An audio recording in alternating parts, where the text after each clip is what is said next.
Hey out there. Alright, this video is how to draw Pinocchio. So we're going to get started right away. It's a step-by-step. So I'll draw and then I'll hold it up and then you follow along. Pause the video at any time, and if it seems like I'm moving too fast, you just pause it. You have all the control. Okay, so very lightly we make a circle right in the center of our page, about the size of an orange or a grapefruit. And this will be a 3/4 pose, so we're going to turn our orange or our grapefruit to the side a little bit, and then let's swing a line right across the middle. And now we have our guidelines, or our instruction lines, our meridian lines, all those fancy words. It's just a couple of lines. Alright, so the first thing we better do is we better put in Pinocchio's nose and start right in the center. His nose, shaped kind of like a baby carrot, really. Round on both ends, kind of like that. Pinocchio's nose. Now, from behind his nose and at the end of the circle, from behind his nose and at the end of the circle, right at that point there, where the nose meets the circle, we're going to make a dimple, a little line like that, a dimple. You'll see why in a minute. We're going to take that and we're going to make a nice big happy smile, and we're going to go almost to the up to the horizontal line. See, I'm almost up to the horizontal line, and then with a little gentle S curve. An S curve is a curve that goes in two directions. We put it like that. See? Now he's got a very Disney mouth, just like Mickey and most of the characters. We're going to take this down to the bottom of the circle. I have a model sheet that I drew earlier right here, and I'm just going to follow along with the model sheet there. You should always use some sort of reference. So there's the mouth. Now some people have trouble with tongues. I think Sammy Jane, you said you had a hard time with tongues. Think of it as one rolling hill with another rolling hill behind it. So it looks like the top of a heart, or a little bean resting in a hammock. And then always put a chin like that. Okay. Now, once you have this dimple here, this one, you can form the cheek that his eye would rest on. So you build a little cheek with one more little bent line like that. See? And then a really big tall eye. So I like to start with just a bent line. A big bent line. See, it's not straight, it's bent. And then we fill it out like that.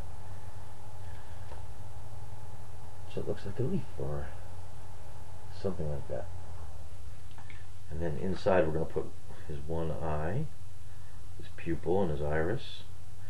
So we start with a circle like that, and then we put another circle inside that. You'll notice if you do this often enough that the shapes sort of follow each other, contour each other. And then we want to put a little highlight in that eye, a little reflection, and I'll shade in the pupil so that stands out. Okay? I'll teach you step by step how to do this. Like that. Now the other eye is going to be on the other side of our vertical line on this side, and you want to make it just like that one, but it's behind the nose, so you won't see much of the cheek, and you're going to make it about the same height. So you start with your bent line, and you can make it a little smaller than the other eye if you like, because his head is turned, so the eye that's closest to you would be bigger and the eye that's furthest away would be a little smaller. Alright, that's that. And then of course this eye will be partly behind the nose, so you won't see the whole thing, but you'll see enough of it to give him a bright happy look. Oh my goodness. like that. So now we have a really happy circle with a big nose. Now, right next to his eye, this eye, is where we're going to build like his forehead. So we're just going to come up and off the circle. So I'm just going to start like this. I'm just going to start to build it a little bit like that. And then from there, on the other side of the nose, well, he's happy. So we just want to make this cheek come down like that. So far I've put this side of his head and this happy cheek. Which comes around, goes right to the chin. It will continue on the other side, and you can actually use part of the circle for this. So that's actually right along the bottom of the circle. That's how important these circles are. But here, a really nice ear. Because he's a real boy. A really nice ear. A perfect letter C. Right there. Looks a little bit like Dopey at this point because he's just got such a happy look. Then a bent line to give his ear the thickness. And his inner ear. So it looks like an upside down letter Y. Or an H of some sort. A backwards H. Okay. Now, once we have his ear, see I'm following along. Once we have his ear, right here, we can build the sideburn and come up. So that's exactly what I'm going to do. I'm going to build a sideburn and come up. Now it's a bent line. It takes a little practice, but I believe in you guys out there. I know you're working really hard and practicing. It is a perfect S-curve. See what I did? I came from his sideburn, right next to his ear, with a bent line. See, it goes whoop, whoop, like an S-curve. And then we want to bring it down across his forehead with a line like this, like that. But keep that line light, okay? Keep it light, because he's got a little bit of a point that sticks out right here at the end of it. Like that. See? And then from there we want to go from here, this point in his hair here, all the way around his head and down behind his ear. Okay, so let's do that. Now we're going to do this light because we may not get it right the first time. We might. With enough practice you get really close, but you always want to just take it easy, don't go crazy. They're just lines, you just sort of sculpt them and sketch them out here. So you have what looks like that. Now of course his hat will be on his head, so it will bring it down a little bit more like this. But I wanted to show you the true shape of his head there. So it really would be more like that. See how I've flattened it off a little bit because the hat will go on there. Now his hat, I'm going to have to do something here. Sometimes when you think you don't have enough page, right here's the end of my paper, put another piece behind it and draw off the page onto the next page. So you keep the true form, the true shape. Like you never force it. Like I shouldn't force that hat to make it fit on my little page here. That would be the wrong thing to do. Just bleed it right off the page and you'll have the true shape and the true proportion.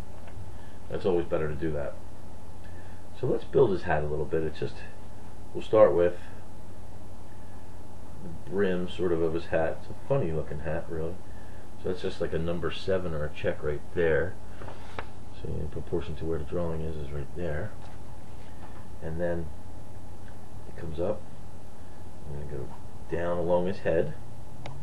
But I'm going to stop there because I'm not really sure where it's going to finish. But I know it started here, went out, and I just let it sort of trail off right there and not finish. The reason is the other part of his hat, I know it finishes behind his head, just below his ear. So I put that line there, just below his ear. And then I'm going to bring that way back in. So I'm going to go over on the other page real quick.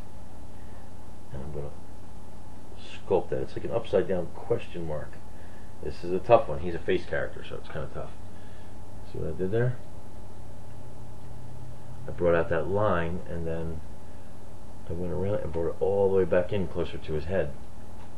Now I can finish that other line.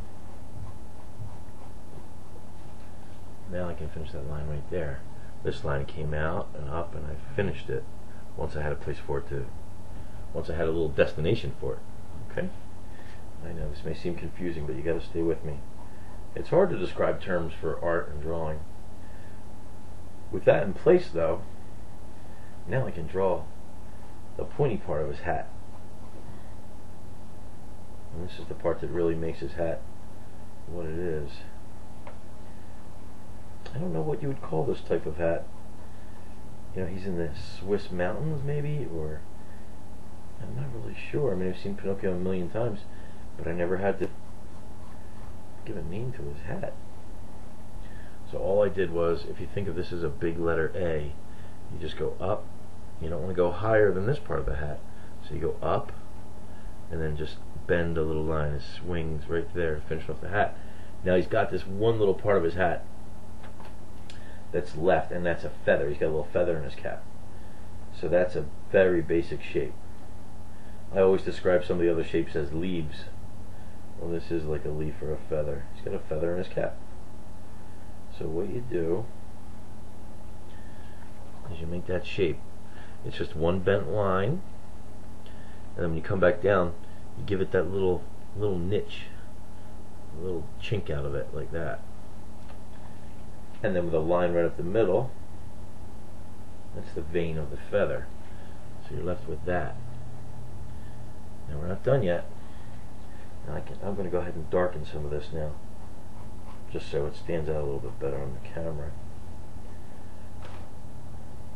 What we have to do next is, while we're on the face, before we move down the drawing, let's give him his very round eyebrows. They're sort of behind the hair on his forehead. So you want to go like that, see? It's starting to look like Pinocchio. And behind his hairline, we'll give him what would be the suggestion of a collar. It's just two lines, and I'll show them to you. From behind his hairline, I put one line, a little line down, and then I just a little S-curve for his collar. Just a suggestion. Let me darken his nose, because that seems to be the part that's lightest on the camera here. And he is Pinocchio after all. Okay, so that's what we have so far. And then we just have to add his bow, which is just an oval underneath his chin. But I make it very light, so I can add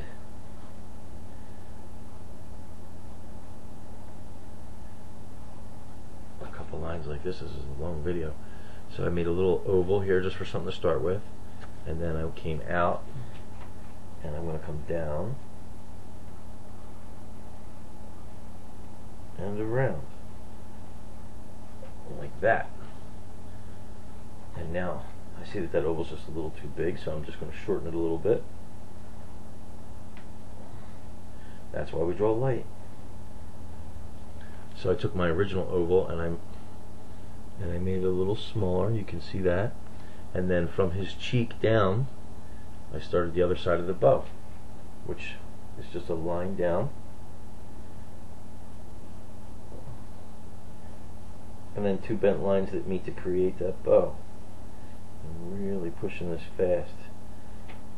I only get 15 minutes and I'm up to 13 and a half. See, and there's his bow. Now you can add a couple little definition lines to show that the bow is tight. That's a very quick sketch of Pinocchio, a tough character. But there you have it, guys. Alright, I gotta sign off. I'll sign my work afterwards. Thank you so much. I hope you learned something. Bye. That's challenging. Good luck.